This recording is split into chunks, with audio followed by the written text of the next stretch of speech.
Est-ce que l'assurance vie assure encore?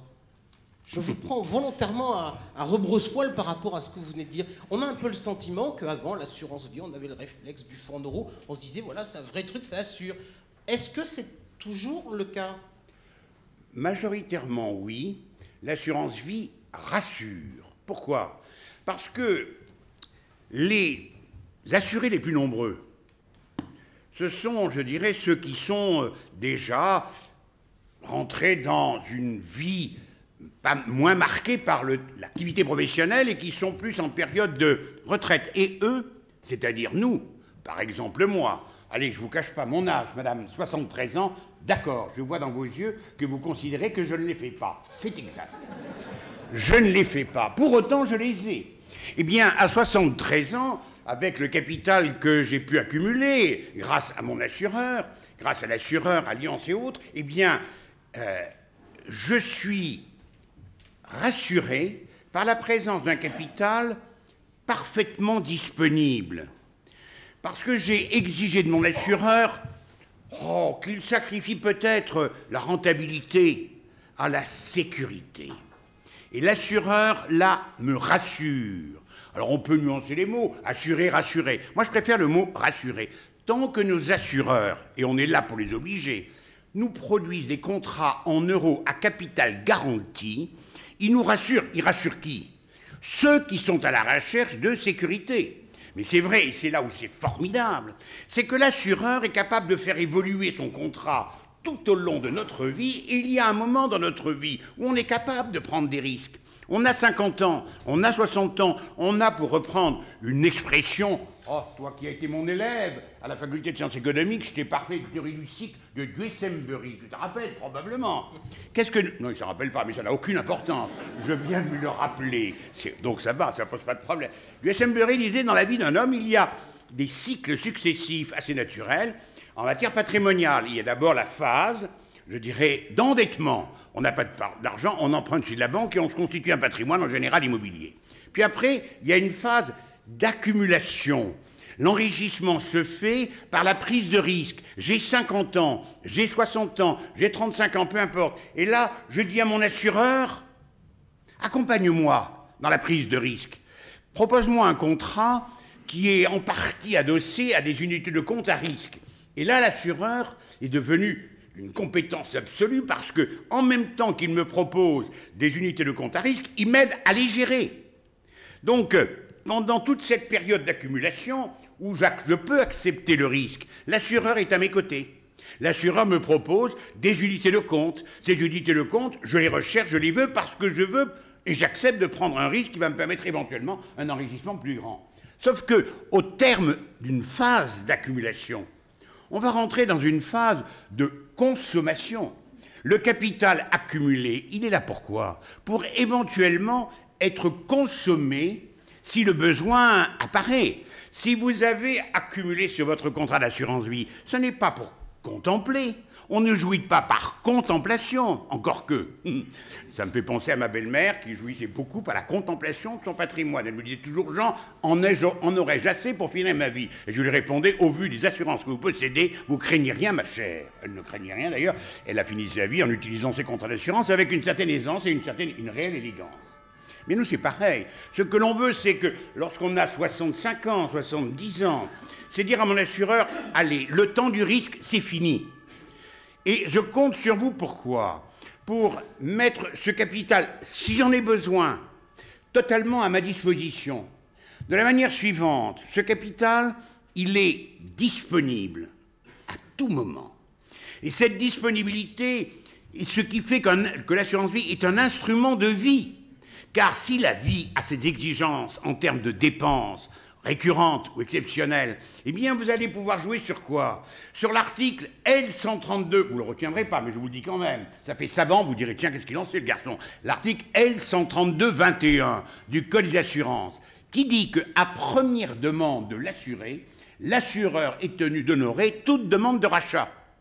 L'épargne que vous avez accumulée entre les mains de votre assureur par l'intermédiaire de votre association, ASEC-FAPAS, cette épargne est totalement disponible. Et elle est, si vous l'avez souhaité, elle est totalement sécurisée. Si à l'âge de 75 ans, vous avez dit, écoutez, la partie risque, j'en veux plus, je veux une totale sécurité, vous avez tout adossé à des contrats en euros.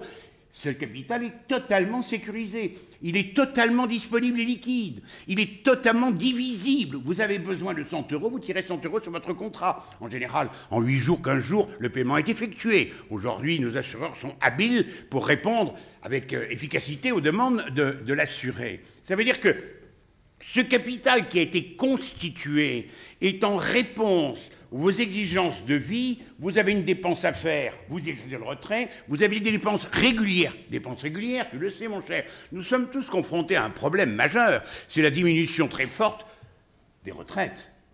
Vous avez peut-être vu encore les décisions hier pour nos enfants qui vont arriver sur le marché des retraites dans quelques années. Ils vont comprendre leur douleur car les retraites, notamment des cadres et des retraites complémentaires au sens large, vont fortement diminuer. Nous avons commencé à constater que nos retraites pourraient être insuffisantes pour assurer une bonne fin de vie. Oui, mais on a notre assureur. On a l'argent qu'on a mis chez notre assureur.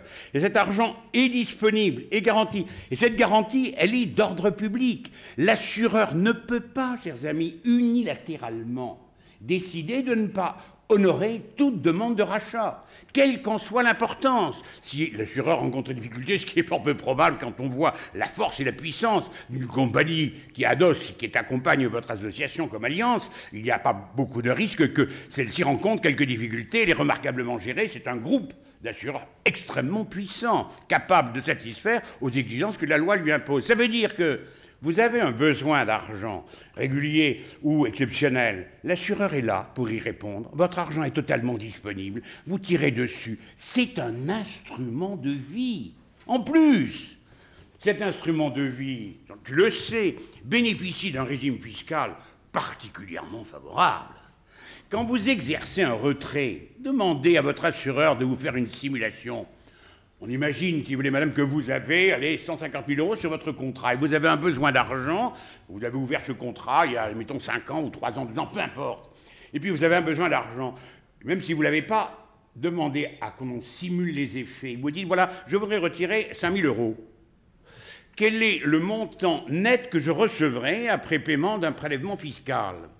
Bien, vous constaterez, chère madame, que la fiscalité de l'assurance vie, lorsqu'on exerce un retrait partiel, est particulièrement favorable. Pourtant, de temps en temps, on se dit que les taux sont élevés de taxation. Seigneur Dieu, oui, mais le calcul, il est coquin, l'article 125.0 si vous voulez, du Code général des impôts, définit un mode de calcul de l'impôt prélevé à l'occasion d'un retrait de manière extrêmement favorable.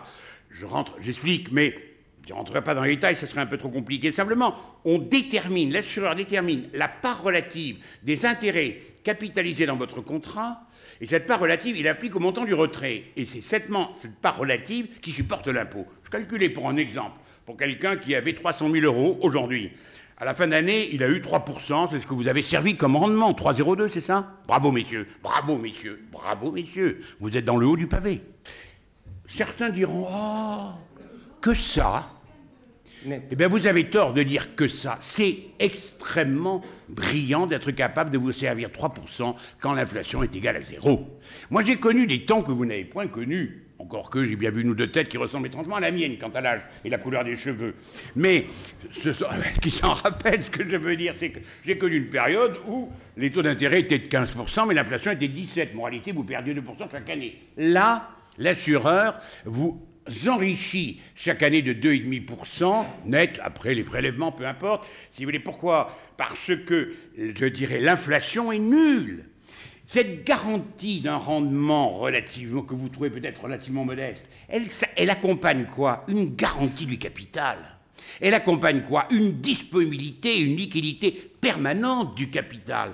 Cette fiscalité de l'assurance vie est exceptionnelle. Je reprends mon exemple. Un client, 300 000 euros, il le met sur son contrat. En fin d'année, il a 3%. 309 000. 309 000. Bravo, monsieur. Donc, au total, en fin d'année, il a 309 000. Il fait un retrait de 9 000. Il retire son pognon, il retire ses intérêts, parce qu'il a besoin de revenus. Vous savez combien il payera d'impôts? 1%. 1% sur le montant du retrait. 1% sur le montant du retrait. Vous connaissez, vous, des retraits, des placements dont la rentabilité est aussi intéressante? Et ça, c'est parce qu'on retire du capital quand chaque fois qu'on fait un retrait, il y a un bout de capital et un bout d'intérêt. Eh oui, cher monsieur, vous avez une fois de plus raison, cher ami. Comme toujours, quand vous vous exprimez publiquement, vous avez toujours la vérité sur les lèvres. Eh bien, vous avez raison de dire cela, parce que dans le retrait, il y a une fraction de capital et une fraction d'intérêt. La fraction d'intérêt seule est fiscalisée, ce qui, pour cette personne-là, dans sa situation particulière, spécifique, permettait d'avoir un prélèvement fiscal de 1%. Si elle avait placé ces 300 000 dans un placement bancaire ordinaire, où elle avait souscrit un placement à terme à intérêt fixe, elle aurait payé peut-être 41% sur 9 000, vous voyez ce qui lui aurait resté.